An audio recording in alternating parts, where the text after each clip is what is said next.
Welcome to another episode of These Are the Aesthetics. I go by the name of Cheech, a.k.a. the ladies' favorite broadcaster, a.k.a.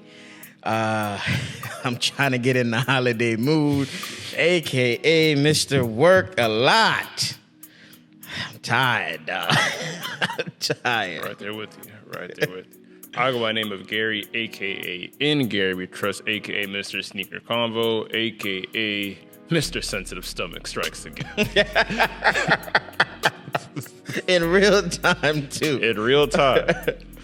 Oh, man, it feels good to be back here, but I feel like I haven't potted in like a month. I don't know how that feels like, but I wanted to start with something. You know me. Mm-hmm. You know my reactions to things. You know some of my motive when it comes to certain things and why I make certain moves that I make, right? Mm-hmm. So my job wanted to do Secret Santa this year. One of my jobs, right? So before they told us what the limit was, you had to pick a name out of a bucket, and whoever you get, you have to buy them a gift. You know, essentially you exchanging gifts. But the person can't know that you got them and vice versa, right? Yeah. So I ended up getting a young lady that I work with. You know, I'm very fond of this young lady already. So You never beat an allegation. So I'm like, you know, my manager, because he's a young manager, he was like, yo, who'd you get? Like, what you gonna get her? So I'm like, oh, I got so-and-so. And, you know, I saw these cute Tory Burch sandals with a matching bag that I was gonna get her. He was like, oh, you trying to crack? I said, no, I'm familiar with her style, and I wanted to give a thoughtful gift. What do you think? Be honest. Wait, so you're just saying in your mind you were thinking about getting her some Tory Burch sandals? Well, what was? You know how I know Cheech is a freaking liar. How am I a liar? At the job you work at, Secret Santas usually be $20, $30 max. I didn't think about it like that, you know? So I'm like, okay, because I know who it's for and there's certain things that she likes. I'm like, oh, let me make a kind gesture. Yeah, you know what? I'm happy for you. This is what I'm going to tell the audience. Cheech definitely got the next pod session. He's covering it the next episode. 1,000. Well, you know. So then my manager's like, "Yo, I know how she looked. Like, you know, I know you." I said, "No, I'm not." I mean, the young lady is you know, blessed and highly favored. I will say that. But as I was, no, she looks good. But my motive was not try to get somebody through a gift because that's corny. But what I told him was, if she finds out the gift comes from me at some point in time. Nigga, you gonna say, oh, it's from me. And she wanna give me some time of day, and it leads to us eventually spending a night of passion together, then I'm cool with that.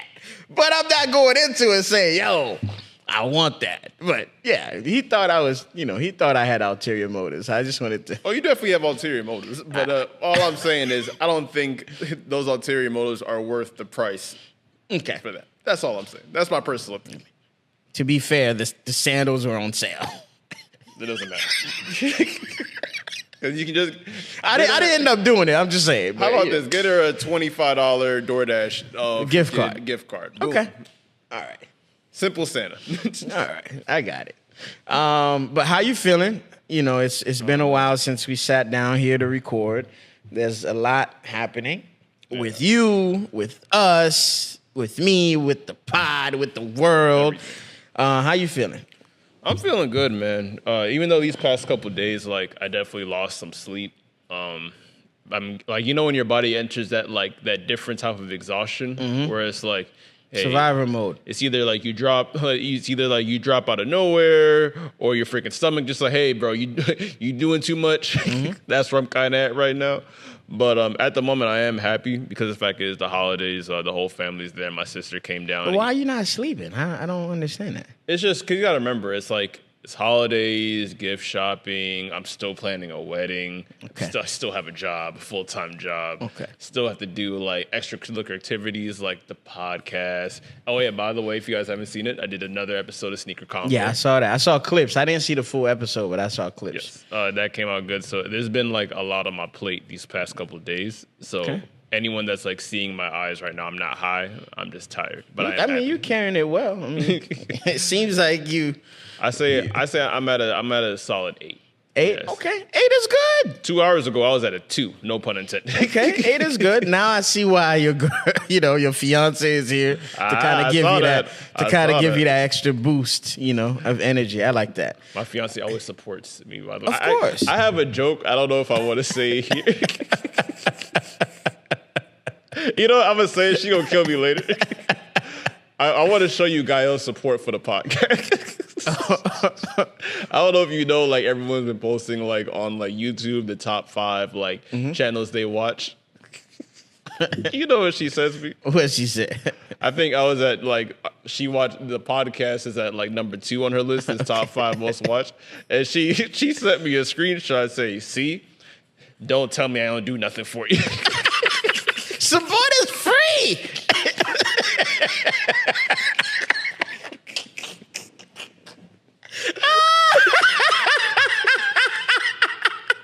Yo, women's logic is crazy. It's like a mom saying, "You ate today, right? I love you." What? You my mom. You're supposed to feed me. Oh man, as far as me, man, typically on pod days or on Wednesdays overall, I've always had Wednesdays off. I don't care working any other day out the week, but the Wednesday is usually reserved for, recuperating, recharging, and just resting, doing laundry and running around, doing errands and shit. For the last couple of weeks, I haven't had a day off, so I've just been on go. I've had a couple hours of sleep, like I try to get at least 6 hours of sleep every night, but some nights I get that, sometimes I don't. But overall, I'm fine, man. I'm healthy. I try to reward myself by eating something I'm in the mood for. Mm-hmm. I've been going through a lot of fucking Red Bulls. But I mean, overall, I'm happy because, everybody's healthy. My mom is good. Pops is great. Surgery went well. That's good. It's if it's not one thing, it's another. But I'm glad I'm in a position to help, assist, be an asset of some kind. So I would say if I had to rate my life experience right now, it's out of 7. It's out of 7. We just got. It's like I have a lot to do, but if I don't do it, no one's gonna do it for me. So it's like, not only do I have to be an adult at all times, but on top of that, I'm a man, so I can't bitch about it either way. So no one gonna do it for you, unfortunately. Yeah, but we have a loaded episode. Sure. There's a lot to talk about. It's been a lot going on. We almost went a month without recording. The people wouldn't know because we've been dropping clips. Yeah, for sure. Right. So and shout out to you for keeping that up because I appreciate it. I'm in the process. I'm almost close to getting our laptop. We gonna get back into that groove. 2026 resolutions. Yeah, that's one of them for sure. All right, let's start with Art Basel. You claim you weren't gonna be out there. Yes. I know it's the beginning of December. You vowed. Oh, it's traffic. Your number one excuse for not doing anything is always the driving in the traffic. The traffic. Oh my God, no! You'll never catch me out there. Ooh. And then, lo and behold, I opened Instagram and I saw some Air Max 95s and some track pants, and it says Winwood. And I immediately hit you. I'm like, all right. Can I explain? Yeah, go ahead. Explain. So I don't know what it is, but like obviously you guys don't know Art Basel. Like Art Basel is like it's in Miami. We literally record. We record like the podcast an hour away from Miami. That's why we mention Miami kind of frequently.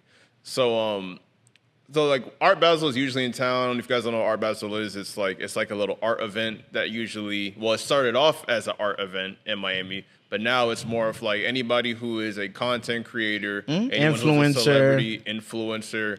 They're pretty much in Miami, just like pretty much advertising a brand, a restaurant, this and that. Pretty much, if you want to see famous people, like literally all of Miami is like Rodeo Drive in LA, pretty much that weekend, Art Basel. And obviously there's a lot of parties, a lot of sneakers come out during Art Basel. Pop-up shows. If you want to be mixy and outside in Miami, that's the weekend, pretty much. And we've been to a couple Art Basels, which is like, it's cool and all, but at the end of the day, it's like you realize you spend a lot of money, and it's like, you look back where it's like, was it worth it? Yeah. A lot of money, a lot of time getting there, and a lot of money, and you risking your car being towed if you parked in the wrong side. It's a lot of energy spent. Yes, for sure. So I literally told everybody, like, yeah, with me like planning the wedding and everything, it's like Art Basel not seeing me this year. I didn't go to Art Basel last year because I was still planning for a lot of stuff during that time. And so I don't know what happened. So you don't know what happened. I'm telling you right now what happened. So I literally woke up. My mom called me and said, hey, if you remember, it's your grandma's birthday on my dad's side. And her one request is, I just want to be around my family and just drive around Miami. And you can't say no to grandma. Because it's like, I look like an asshole if I don't want to see my grandmother on her birthday. And plus my mom says, oh, we can go to Art Basel. And I remember you said you was going to bring me and your father to Art Basel one of these years. Yo, moms be pulling a promise you made in 98. God damn. And it's like, mind you, already had because this is like the weekend right after Aunt's wedding. Yeah. So I'm already drained from last weekend. So like, as I'm like, all right, I'll show. It took me a while to really be like, all right, I'm going. But it's like the sweet spot where I was like, okay, I'm not driving. Okay, that's a healthy compromise. Exactly. So yeah, Gael came with me, and like we literally just there hanging out with my grandmother. And my grandma, it was so packed down there. We didn't even like get out the car. The only time you saw me get out the car was to like literally just like take a piss at a restaurant. And by the way, like with Miami is a very bougie now. There's cops everywhere. So those nights of like peeing on the side of a building is over, by the way. There's cops everywhere. Niggas will find a way. But yeah. But yeah, so that was my experience at Art Basel this weekend. I thought you got some last minute invite because I was tight. I'm like, bro, Gary fucking vowed to not go out there. I didn't get the back details. All I saw was that picture. I saw your fit. I'm like, oh, you outside. I was outside, but not like our outside, if that makes any sense. All right. Because like I actually walked past a poppin' event that apparently Randy was at. Shout outs to Randy. Okay. And like I didn't even. I literally said, oh, but where's this at? Like, oh, I was there because like Randy is Mixie. Boy. Mixie Michael. That's his name. Mixie Mike. And of course, by the way, I gotta throw some shade at guy out of the subway shit before. As I went to say, hey, I gotta stop and take a piss. You're like, cool. And as I get out the bathroom, guy was like, oh, there's insomnia cookies. One thing about women, boy, they just can't see it. Women and kids. They just can't see it. Like, oh, cookie. Oh, we never been here before. Oh, they got a salad. Okay. Bro, that night was a mess. My mom was on a mission to find like a strawberry daiquiri, but it was hard to find a spot that lets you leave the venue with alcohol. So she should know that. I mean, the Caribbean people think they could just put it in the to-go cup wherever they go. Anyway, that was my Art Basel, but I saw your hot ass was in Miami that time as well. Same night, I think. By the way, I think I was there with for V's birthday. V, my brother V. He's a good friend of mine. His birthday came around. He was going through a lot of things. And we just wanted to kind of uplift him up. You know, when a nigga haven't been outside that is known to be outside, you know, you kind of get concerned because there's not a lot of people checking for men or checking up on men.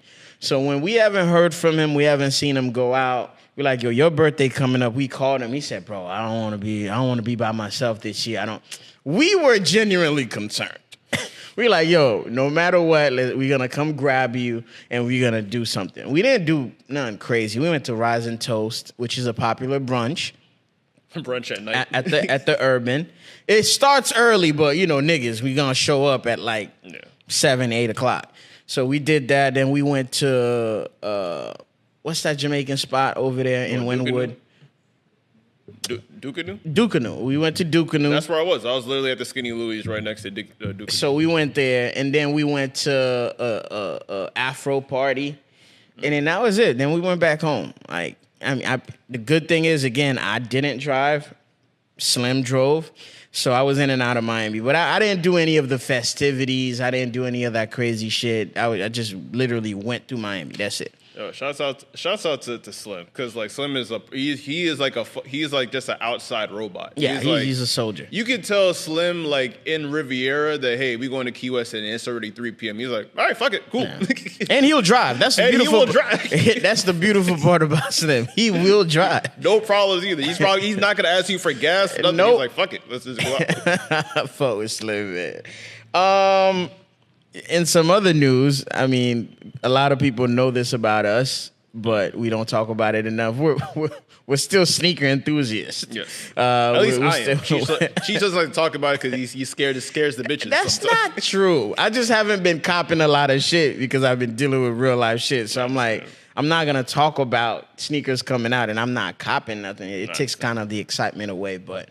As somebody who's active, who's have gotten a couple releases, the Gammas came back out. Yes, the Gamma 11s. Yes.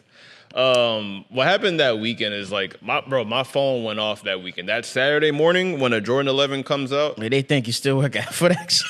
Fam, I haven't worked there in like 4 years, fam. But anyway, like everyone hit me up. Solomon hit me up. What's it called? Like for what? Bro, it's like, and no disrespect to any of my friends that hit me up. It's just that like, because the way sneakers comes out, people just think that you can only get your shoes at Foot Locker. I'm like, bro, there's so many sneaker spots to buy. Yeah, like, there's so many places that have a Nike Jordan account. Like, you have WSS that's been popping up all over the cities. You have Just for Sports. You have DTL Sports. DTLR. You have freaking Dick's Sporting Goods. You have Shoe Palace. Mm-hmm. Yeah, like so. Bro, and I just seeing like everyone like act like when that shoe came out, like everybody was like, bro, people fighting again. Like Jordan Brand tried to do this like bring back midnight releases and shit. And it's like, what pisses me off with Jordan 11 releases that like black people like be acting like, and I'm saying black people, I'm sorry. Because I only see us be doing the shit like this.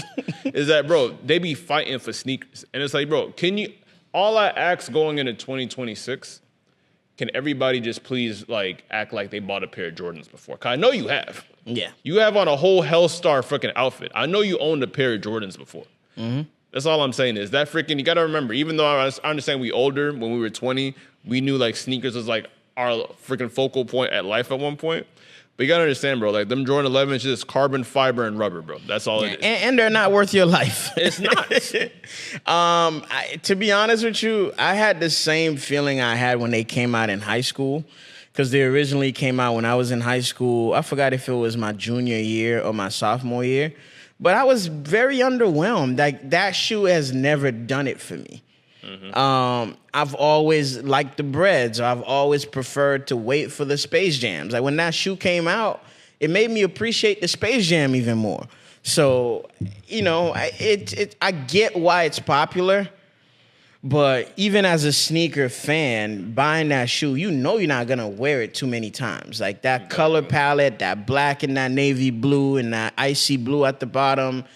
Yeah, you could force it to go with a lot of things because it's mostly black, but that's not a shoe you're going to pull out every day. Exactly. Like, I'm happy to say, I'm thankful to say that I had the original pair in 2013. I wore it in school. I was one of the very few people that had it in school. So I had my experience with that sneaker. But you got to remember, the shoe came out in 2013. So like a lot of these YNs today probably couldn't afford that sneaker back then. That's true. A lot of people are freaking going crazy. Like I saw a grown man cry that he got them for retail. And I'm like, it's not that deep. It's not that deep, fam. It's not that deep. And it's not as exciting to go after sneakers anymore. Like I walked in a Foot Locker on Military in Okeechobee, and I saw the French Blue 12 sitting there. Yeah.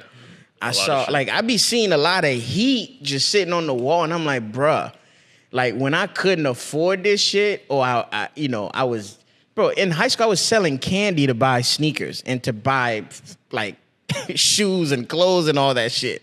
That's how bad I wanted to be fly. You know what I'm saying? So, shit, I think that's why I probably started working. My first job at 13, 14 is to buy sneakers to be fly. Yep. And then the girls too. But maybe it's the stage that I'm at in life is I don't do much outside like that besides going out for fun and being around family and going to work. So it's like the stunt of buying the shoe and busting it out is not the same for me. Because it's like we used to want to buy the shoe on Saturday to rock it on Monday. Mm-hmm. Yeah. But now there's no school. Most people work Monday to Friday and have the weekend off. It's like, okay, now I could wear this to the club, wear this to a hookah lounge, wear this to a family event. You're not going to get the same reception. You're not going to get the same. These kids want Balenciagas.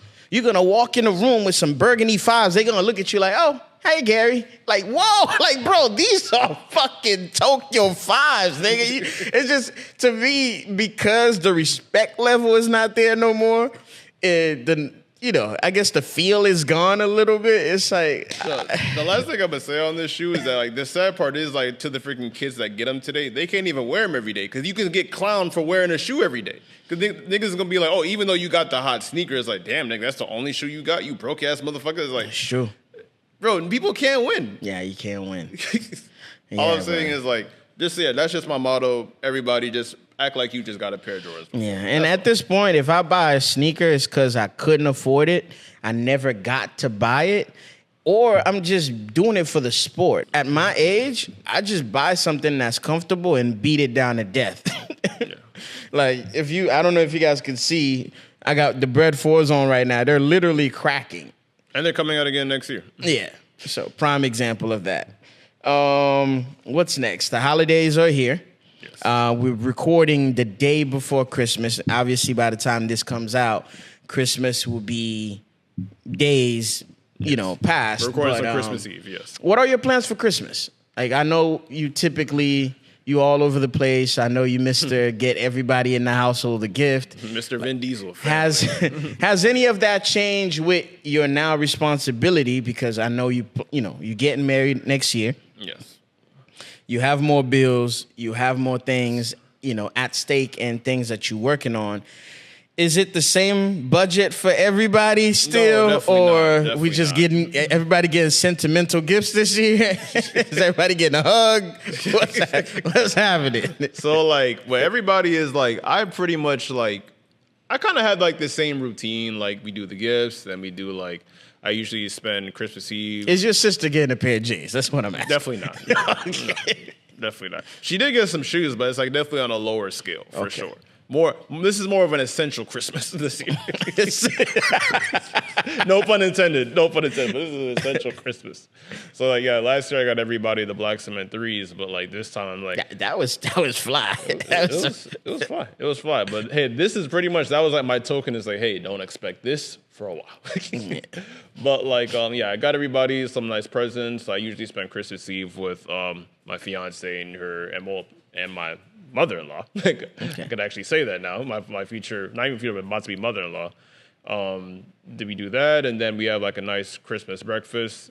And then I chill out for probably a couple hours, but probably those hours I'm probably going to be editing this year. Okay. So like, and then I'm going to see more family Christmas night. And that's pretty much like how my Christmas goes at the end of the day. I might, don't quote me on this. I might pull up and get some food tomorrow. If it happens to be at your crib. Yeah, if it's at my house, because you can't, I always told Cheech, you can't pull up to my aunt's crib at 2 in the morning. No, I wouldn't do that. Unless me and your aunt has some separate agreement, but I can't. I would never do that. I would never do that. Say you have a separate agreement with my aunt. I'm just saying. No nigga should not be telling me, oh, by the way, how your aunt doing? That's a wild statement to make. But for me, bro, honestly, the only person that probably was going to get a gift this year is my nephew. and he's away. He's in Indiana with my sister. All your family is pretty much like out of town this year. Everybody's away. My brother's spending the time with his girl, and he worked for half of the day. My mom and my dad are not in this country. My sister is in Indiana, so I currently don't have a girlfriend. So it's like I live alone, so So it's like it's just literally gonna be me. It's just gonna be you in your spot, right? All right. No, I might have some friends come by and show me some love, but it ain't gonna be no, family gatherings. I didn't even buy a tree this year. No matching pajamas. No, not yet. Maybe next year. I didn't make the cut this year. Next year for sure. Like I'm ready mentally to settle down. I'm getting to the point now. Speaking of matching pajama sets, because I know some guys. I'm surprised you and Gael have never done that. We actually haven't done that yet, surprisingly. But it's not really our thing because I don't know, like the matching pajama set, it just gives off like, hey, like we about to have a baby. I agree. That's what it looks like. And to me, more importantly, Gary, maybe this is a hot take. I never cared for the couples, and that's one thing I'll give you guys props on. You guys never force the world to believe you happy. You just happy. Yeah, you could be happy. The Instagram don't have to know. Again, I know women like to be shown off sometimes. Like they like to feel like they're in a relationship that, they do things. But I'm like, the people that are actually happy are happy. Pretty much, yeah. It's a lifestyle. Like, it's an everyday thing. Happiest, yeah. Sometimes, like, going through the hurdles of getting the matching pajamas, doing the photo shoot, timing the collab post for the photo. Like, fam, you're not getting married. This is not a baby. This is not a wedding. Like, it's cool. Like, we could do this at home, take a home little video, take a picture on a Polaroid, put it on the tree. I'm fine doing all that shit at home for y'all enjoyment. And I have to say that for the men and the women who are doing those matching pajama set like Christmas pictures every year with a different significant other, it's nasty. It is. It is. Like, you done went through every something handling with somebody different is disgusting. Yeah. Let's be honest. And it's like it's a production now. Now I gotta pay. And again, we gotta pay for it. You gotta think about it. I gotta get you a gift, then pay this photographer, then book the studio. You gotta buy a little outfit for her ugly ass. Yeah. So now for us to show the world that we're still together, because it's at the end of the year. Mm-hmm. That's like the qualifying match for Valentine's Day. Exactly. But I mean, I'm cool. Like I'm not gonna be by myself this year, but it's not a lonely Christmas neither. Like, but I've saved a lot of money. Oh, for sure. I'm sure. I've saved a lot of money. I only got to worry about me, and I'm literally it's gonna be me. I'm gonna have some wine, some liquor, some finger foods, and whoever come through can just indulge, and that's it. Yeah. She's gonna have a passionate night at Taz. Nah, it's not that kind of night to be out there. But any plans for New Year's? Honestly, no. Like, bro, like a perfect New Year's Eve for me, honestly, is me just like watching a good movie in bed under the covers. I feel you. And bringing it in at home, because outside is scary on New Year's Eve. People are shooting, fucking fireworks.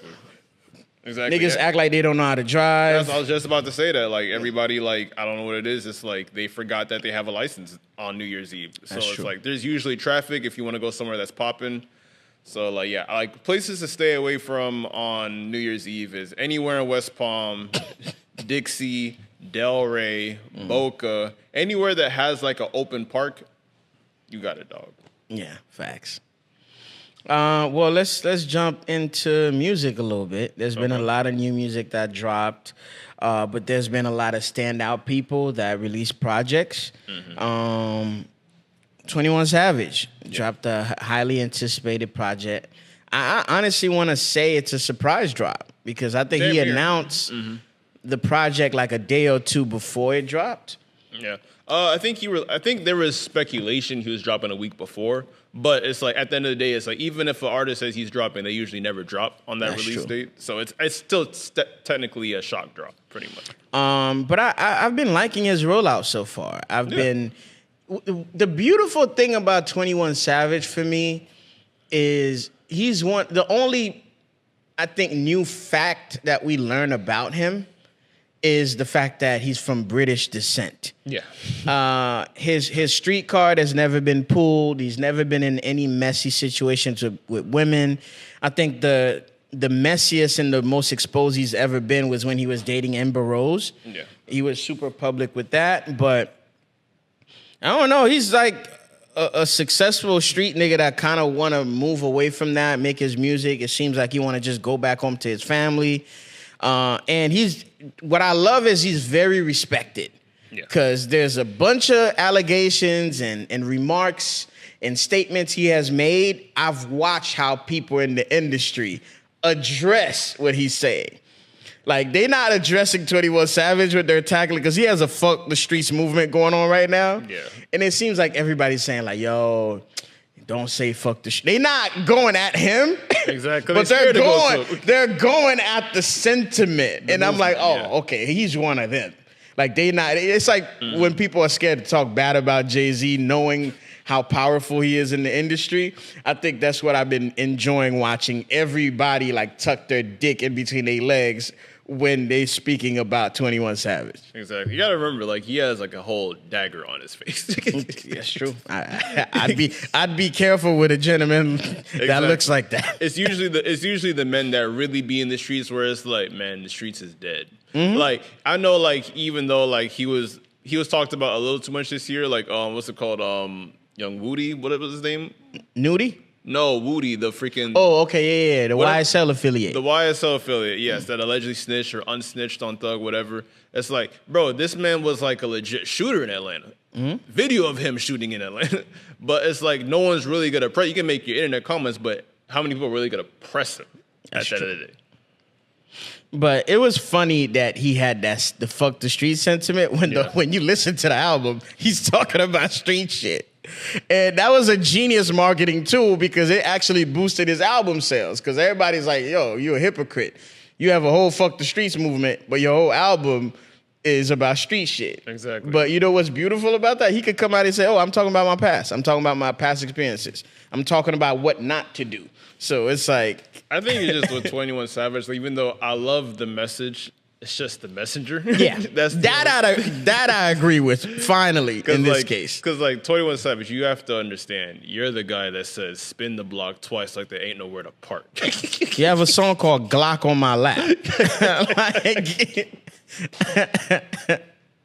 Hey, you have that 7-minute freestyle, just exactly. It's just it's a lot, but the album is solid. Yeah. I love the project. 21 has always been consistent to me. I think with since his collaboration with Drake, I feel like he's been fine tuning his pen. Mm-hmm. I feel like he learned how to craft a song better. Because at first, I feel like his music used to sound raw, no structure, just street shit, hook, street shit. But now you kind of could hear melodies. You could feel the intention behind picking collaborations and hooks and putting a melody here and shit like that. So he's more mindful of his career.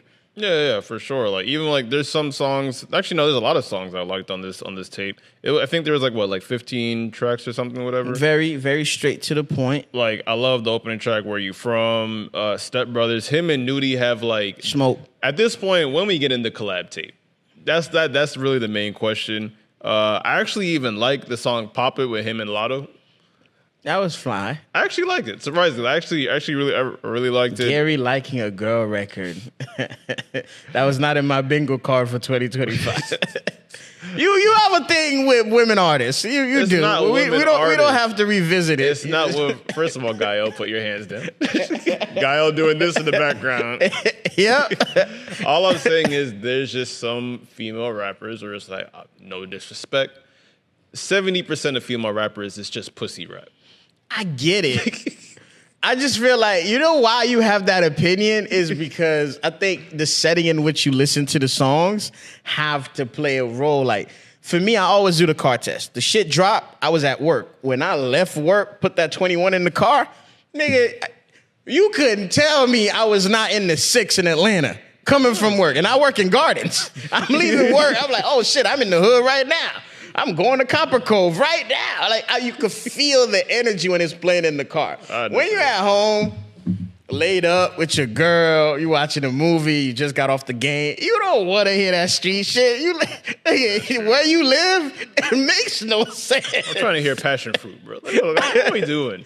But can I mention real quick about, like, since we talk about female rappers, like, by the way, I just have to announce. And as a feminist, that's wild. But yeah, go ahead, keep going. I just have to put it out there. Threads is the most toxic app on my phone. If no one has realized, Threads is the most toxic app. I don't have that app. Bro, let me tell you, because there's some comments on there where it's like, it feels like old Twitter. This one nigga said that, like, honestly, I'm not trying to hear no female rap. Bitch, put your freaking ham wallet away, please.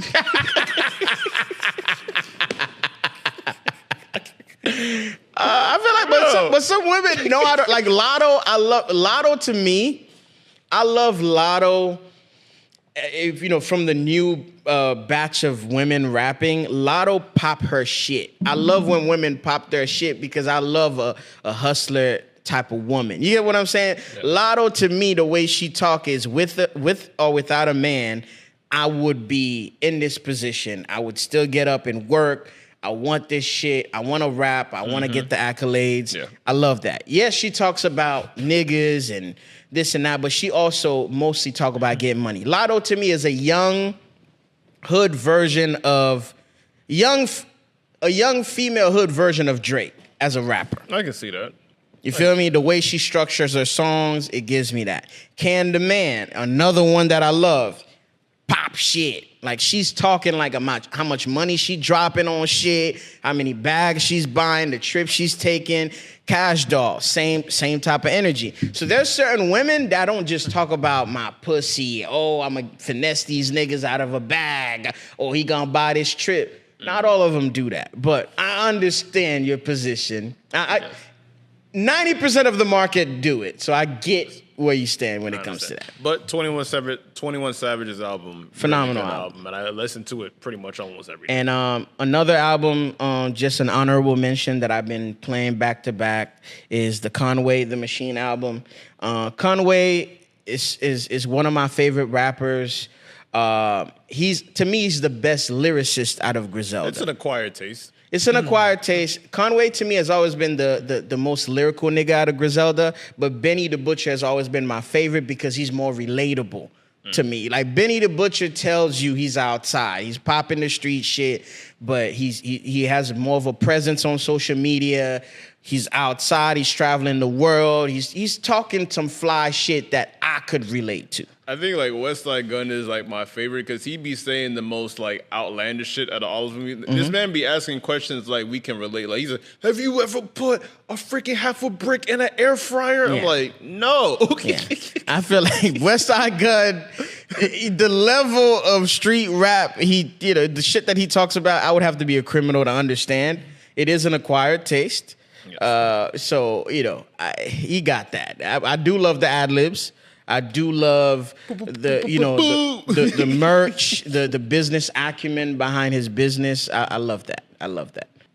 Gary called me personally about this doc. Gary said, Cheech, if you don't watch this, we're not even gonna talk about it. If you don't watch it in full. If you don't watch it in full, we ain't gonna talk about it. Because I have some strong opinions, and I want you to watch everything till the last second so we can actually have a full conversation about this. If you're unaware of what we're talking about the Diddy documentary. Yes. It's called The Reckoning. Yes. On Netflix, yes. I'll let you lead this one, but before we even talk about anything, I just want to say, as a Scorpio, and I don't even talk about signs. Look at the cape. No. As a Scorpio, no, let me get to it. As a Scorpio, I'm petty. Mm-hmm. I've never met a nigga pettier than 50 Cent. And the older I get, I understand why niggas shot him 9 times. At first, as I'm growing up listening to 50, I'm like, oh shit, he's a victim. Like, he a martyr. Like, he a street nigga that they was hating on. But if 50 was who he is without money, popping shit like that to New York niggas, and to see what he became as a mogul now and doing the same shit in the movie industry and the film industry, I could understand why certain niggas was uneasy with you back in the day. Yes. I'm not saying it was right, but when he wants to get under your skin and once you beefing with 50, you know, that beef ain't over until you 6 feet in the ground. Pretty much. Yeah, like, I know we haven't recorded in a while, but like, I believe the last time we recorded is when like the Diddy doc actually like dropped. Yeah, that same week. So like, yeah, watching it. I have to ask you, did you watch it in full? Yes, Did you watch all 4 episodes? I did, and I took notes from each episode. Yes. So my overall take of the Diddy doc, where it's like, I think it was actually a well done doc. Yeah, I enjoyed it. Even if you're a fan of Diddy, if you're not a fan of Diddy, I think, well, obviously my only issue with the doc is that there is definitely a, not a narrative, but there's an angle that they go towards. Mm-hmm. What I love of my favorite type of documentaries is the ones that like, it's kind of like a flat level. Mm-hmm. Like, they let you decide what you want to decide. Because like my favorite documentary of all time, hands down, is the Mr. McMahon documentary. Okay. Because one, he was in it and everybody else was in it. Mm-hmm. And it actually gives the audience a moment to actually like pick your battle. One of the main things I will say is, no, I do not think Diddy killed Biggie. Okay. But I will say is, I think he played a strong role in the killing of Tupac. That's what I got out of that doc. Okay. Is there anything else? What you spoke about an angle in the beginning. What angle or angles? Because I picked up on quite a few angles. Okay, so what are some things you felt like was being pushed in the doc that you wanted more clarity, more details, or more explanation on? So I guess like the angles that I've seen that, yes, Diddy is a monster. Diddy is a piece of shit. That's the main angle, which I'm not disagreeing with. But the only thing is like with angles, you got to see where like what people are in that angle at that point. Mm-hmm. Now, what I will say is there's definitely some people like, I want to say like his, like the right-hand dude that lost Bad Boy allegedly and all that stuff. The Bad Boy co-founder. The Bad Boy co-founder, yes. I understand. Kirk Burroughs, yep. Yes. I can sympathize with his story, but there's some people that I'm like, I see where you're coming from, but I feel like your angle is skewed because you weren't paid. Correct. That's just like, and the people I feel about that is the security guard, any security guard that was around Diddy. I'm sorry. My view is that you weren't paid enough to like Diddy. Yes, you dealing with a lot of his shit. I see that. You have to see a lot of shit that can't come out of your head, but you could have quit. Okay. With the security guard. Now, there's some women that's like that he's like I do feel bad for the woman that like apparently that like was sexually assaulted by her. But she was sexually assaulted by Diddy. In regards, I don't know if you have her name. I don't have her name, but I saw that her mom wrote his mom a letter. I can sympathize for her as well. Yes, I can definitely sympathize for because I think Diddy tried to pull what's that dude from anyway. Yeah, but he tried to pull an Alpo move. Allegedly. He tried to pull an Alpo move allegedly. With that, real quick, yes. Here's my thing. I had a lot of thoughts about that first situation because that's one of the things that opened the doc. Mm-hmm.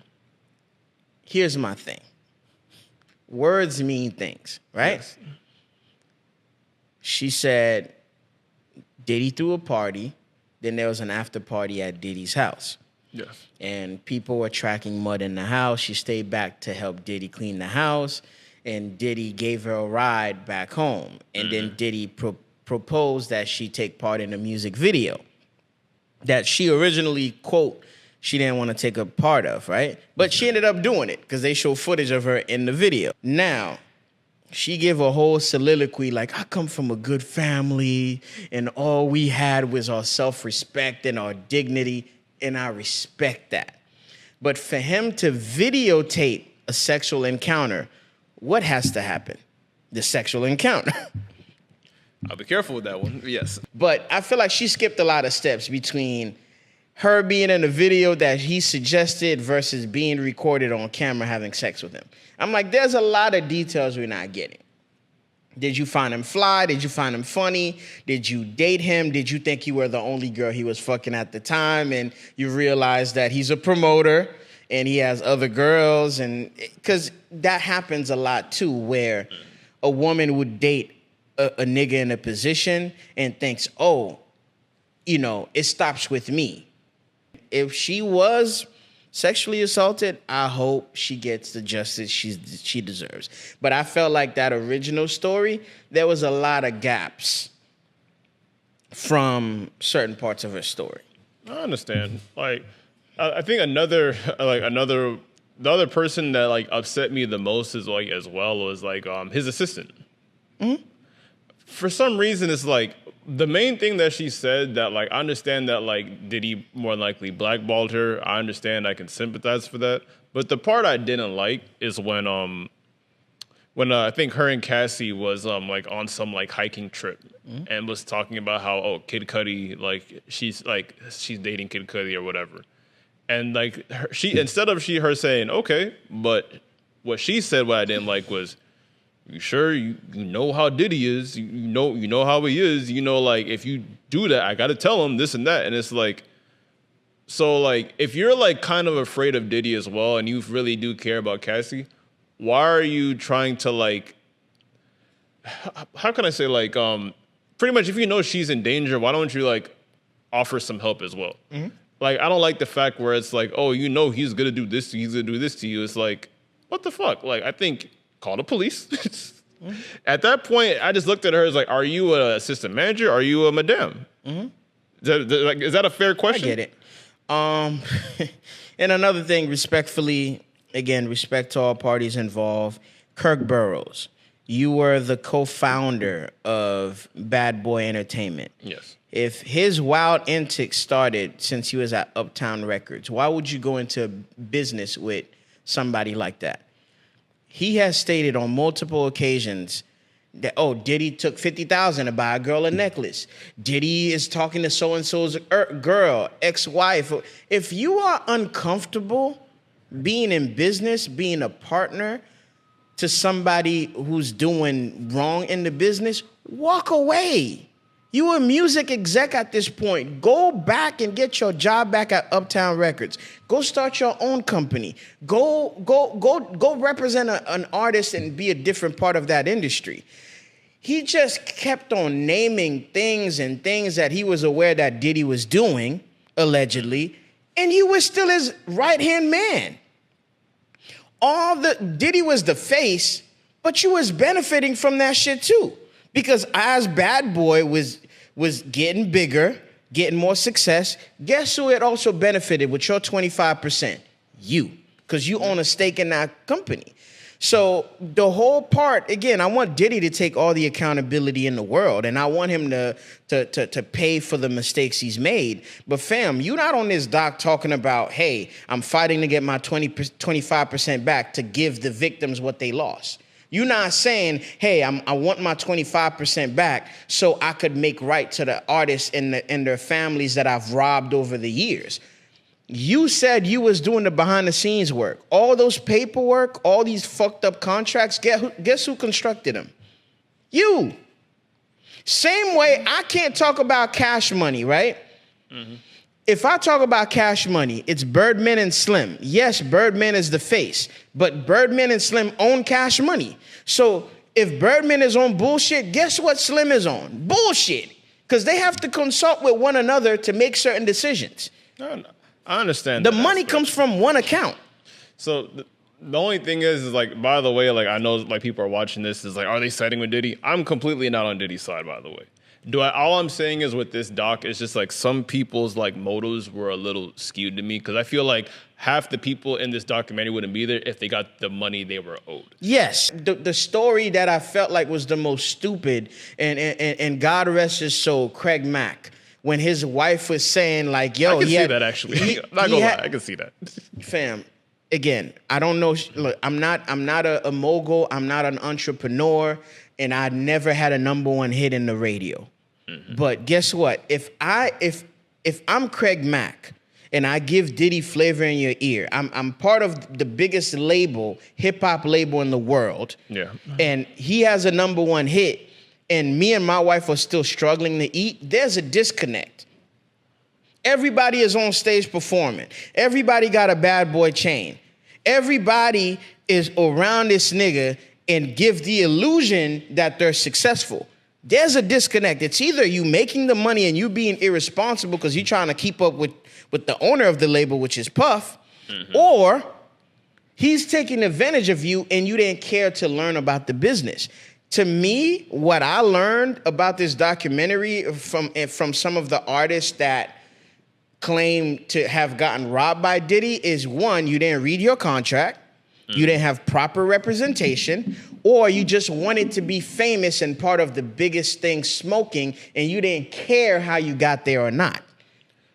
That's my thing. Because, again, if I'm Craig Mack, again, rest in peace to his soul, if I give you if I give you a hit and I never saw $1 out of that, you'll never get me back in that fucking studio until you make it right. Well, since we're talking about rest in peace, so what was your opinion on like Diddy and like and Big's relationship? I feel like, because there's a part before Diddy passed that Kirk said, hey, Diddy, Diddy gave Biggie everything he wanted, and he acquiesced to his demands before he dropped the second album. I thought that was a smart move, because if I'm Biggie and I see the success of my singles and I see the success of my first album, yeah, we got to come back to the table and renegotiate. Do I feel like Diddy overdid it with his power trip and his ego, wanting to go back to LA in the heat of the moment, in the heat of the battle, in the heat of the feud? Yes. But at the same time, when I'm watching things like this, I'm like, fam, Biggie, where's your entourage? Where's your lawyer? Where's your friends and family? Like, I get it. Like, Puff is paying you. You his number one artist. You his first artist. There's a lot of money at stake. You kind of are in a tight space. You might not even want to say no to the nigga that's funding your career. But at the same time, for safety reasons, I would have came up with some type of bullshit excuse. I understand. Like, because the first thing that, like, when this doc came out, like Diddy's, what's it called? Like, Diddy's family or his team, they came out and said that, the funeral shit is not true. Because the only thing is where, like, I understand, like, a lot of people, like, don't understand that, like, when you're planning, like, someone's funeral, they have to pay for it in some way, shape, or form with life insurance. Of course. But the only thing is now, I don't know if Big's life insurance can cover that type of funeral that he had. That's the only thing. But even with that, Gary, is like that's part of business. If you own a business, all the expenses that you made for the year, you some of that, you get that back. You get write-offs. I'm not saying Diddy's intent might have not been, I'm paying for this funeral just so I could get my money back. But if the funeral is a recuperable expense and I get that back when my accounting do the paperwork at the end of the year, I mean, he's not doing anything illegal. Now, did he go through with that? I think it was alleged in the doc. I don't think he went through with that. But I don't think also that Puff was doing that bad financially to want the money he spent for Big's funeral. I think I think he has more class than that. I'll give him that pass. It didn't sit 100% right with me. Just me personally. I can't prove that he did especially if you took, let's say he took advantage of Big his whole career. He didn't pay him what he was worth. Mm-hmm. The least he could do is send that nigga off to a decent funeral. I don't work for a funeral home, but I know a decent funeral start at about $5,000 to $10,000 for a decent funeral. Yeah. I think Diddy was doing well enough in the 90s, being a multi-millionaire, to be able to afford a decent funeral for Big. Yeah. Lastly, like my last thoughts on like the whole doc. There's two relationships that need some more explanation. Mm-hmm. God rest the under, but Andre Harrell and Diddy, that it looks a little. They talked about how they fell out because he became bigger than the program. I'm talking about how they started. How they started. Yeah, that was a little. That was a little odd. That was a little odd too. A little odd-ish, and also like the Lil Rod situation. The thing is, like, hearing about all these relationships, all the people Diddy owed money. It's not that like I don't believe Diddy did not have the money to like give these people. I just felt like Diddy got off by knowing that, hey, you need something from me. That's just like one of my biggest takeaways from this documentary, where it's like, this guy is such a piece of shit, where it's like, he has the money to give you, but like, hey, he has to keep hitting me up just to get something back from me. That's just like one of the main takeaways I had from this doc. But Gary, I don't pretend to be a business expert, but you know what? Part of business is negotiation. Part of business is leverage. You get what I'm saying? And that's one of my, not even to pivot from the Diddy shit, that's one of my problems when Omari Hardwick speak about power. Fam, at season 3, when you were the face of the show and you the draw, negotiate. Renegotiate. Get the money you deserve. Don't let all the character development come in for Tasha, Tariq, and all these people, and they can get a spinoff show on your back and then sit around interviews today and say, I should have got this, I should have got that. No, dog. I made Juicy. It's a platinum single. Guess what? If I'm not making the money I need to make, if I can't get my mama house off that record, if I'm lit in the streets and I'm going back home to sleep on the couch, you not see me in the fucking studio. All these people that Diddy had a dealing with, at some point, they had something that Diddy wanted. And they negotiated for peanuts with Diddy. At some point, accountability has to come in. Did you want to be famous or did you want to be rich? Because Diddy wanted to be rich. He wanted to be powerful. He wanted to be rich. I just feel like what this documentary told me about a lot of the artists that were signed to Bad Boy is they wanted to be famous. They wanted to audition for Puff to be part of Bad Boy Records. They got sold on the illusion of success. But what success is being able to take care of your family. So for me, is after my first album, if I'm not getting that return on investment, we got to go back to the drawing board and talk. Because I can't be on tour wearing chains and everybody know the words to my songs, and I can't pay for my kids' tuition. It makes no sense to me. All I'm saying is, like, after watching this doc, I still don't believe, me personally, that he learned his lesson. Because of the fact is that this nigga was so egocentric. This man was filming footage believing that he was going to get off. I don't agree with Diddy's business practices, but these people that were in the doc, I just didn't see the accountability from them.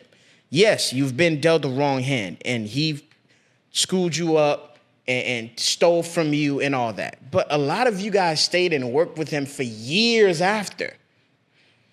I understand. Hey, I'm pretty sure we'll talk about this in the future episodes, but do you have any closing out remarks? Not really just Diddy, just in general, before we get off camera? It's a loaded topic. We definitely have to finish that another time. Be mindful of your business. Understand the power of your likeness, your influence, and just understand before you go negotiate and go sell an item. Just study and be aware of your value. Anybody out there. And one of the topics we didn't get to is creators' excuses, on why they're not where they are. I just want everybody do some research. Learn about your own personal analytics before somebody can define it for you. That's it. Right. That's it. All right. And like one thing I'll say about this is just like, I understand that like accountability is like needs to be taken all accounts, but all I'm saying is if you know you're the draw, you know you're the one in power, don't abuse it. No, of course. That's all. Again, I think that I hope he learns from this, and I hope some of the victims feel relieved that he's in jail and he's paying for some of the things he's done.